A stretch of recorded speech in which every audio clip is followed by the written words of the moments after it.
I am here to give you honest reviews of true crime films and documentaries, and I'm honestly eh on this one. Let's talk about the series I'm Not a Monster that is on HBO right now. So this video does have spoilers, so I will wait. Go ahead, flip, go. Okay.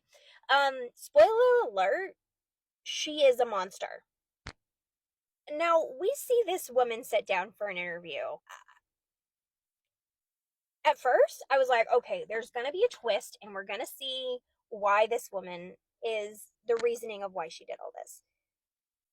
I didn't get that. But first, let's talk about the story. So it's described as after her husband is found unalived, this Minnesotan grandmother goes on the run and has different crimes. And that is basically the whole documentary. What basically happens is this woman ends up unaliving her husband and staying in her house with her husband 4 days afterwards. And then she steals money and goes on the run. She ends up going to Florida and then Texas. And we see her movements. It's a whole documentary about this time period, right? Between when the event happened and then when she was arrested. What was absolutely shocking to me is that while she was in Florida, she unalived a innocent woman. And then she's like, I'm not a monster. So here's my problem with this documentary. If she unalived her husband and she had reasons, because later we find out that there might be reasons that she unalived her husband. Fully believe, fully get it. I was kind of on board there. Not on board, let me rephrase, but I kind of got it. Okay? Then when she left and went to Florida and then unalived an innocent woman, that's where they lost me. I was like, give me a reason why you're not a monster after you did that. And spoiler alert, there is none.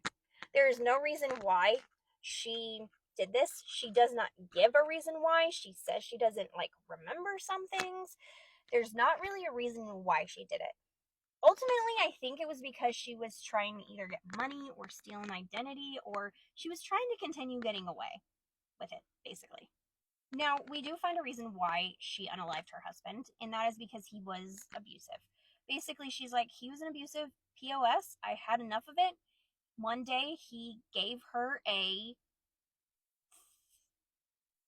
lun, we'll just call it, and said, use it on yourself. And she took it and then unalived him with it. Which all of that, I get the reasoning. I get the psychological reasoning. I get the trauma. I get it. Okay? I was kind of on board then. At that point, I'm like, okay, I understand she's probably not a monster. But explain to me why then unalive a woman who was completely innocent. And I was waiting the whole documentary for them to explain to me why this woman was not a monster. And I never got it. And the reason I'm kind of on this documentary right now is because there are plenty of other people who could be shown a light and show their stories who are falsely convicted, who have been abused and unalived someone, and their reasoning could be explained. This, I feel like, kind of dropped the ball on it. And I was waiting and waiting for a reasoning that I did not get. I don't know. Tell me if you agree with me or if you think that I'm crazy, but I just kind of thought this wasn't the right story to be told. It was an interesting story, but I feel like documentaries have more of a purpose than just being interesting. I don't know. Tell me what you think in the comments and let me know your opinion.